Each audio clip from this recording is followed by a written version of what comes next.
কোনো এক শীতের সকালে শনিবার দেখে বেরিয়ে পড়ছিলাম গঙ্গাসাগরের উদ্দেশ্যে।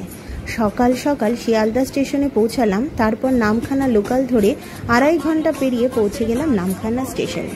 স্টেশন থেকে বেরিয়ে ভিড় ঠেলে যুদ্ধকালীন তৎপরতায় আমরা টোটো ধরলাম। টোটো ধরে পৌঁছে গেলাম 8 নম্বর লটে, যেখান থেকে আমাদের লঞ্চ ধরে যেতে হবে। লঞ্চে উঠে পড়লাম। লঞ্চে উঠে পড়ে 1 ঘন্টা 20 মিনিট আমাদের যাত্রাপথ। প্রচণ্ড ভিড় ছিল সেই দিনকে, শনিবার বলে কথা, ঘুরতে তো সবাই যাবে, তো আমরাও তাদের সাথে বেরিয়ে চলে গেলাম। যেতে যেতে সিগল পাখির দেখা মিলল, কখনো কখনো তাদের বাদাম ভাজা, ছোলা ভাজাও দেওয়া হলো। খুব সুন্দরভাবে এই যাত্রাপথটা আমরা চলে গেলাম, খুবই ভালো লাগলো। তারপর আমরা পৌঁছে গেলাম বেণুভবন ঘাটে। সেখানেই নামতে হবে, তো নেমে আমরা এগিয়ে গেলাম গাড়ি ধরার জন্য।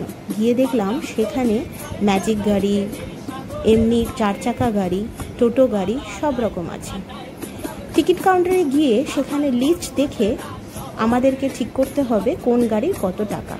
সেই টাকায় আমরা দিলাম এবং তারা আমাদেরকে নিয়ে যাবে আমাদের গন্তব্যস্থলে, মানে যেখানে আমরা থাকবো।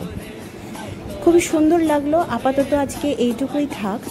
পার্ট 2 মানে নেক্সট পর্ব আপনাদের সামনেই আসবে, অপেক্ষায় থাকুন। টাটা।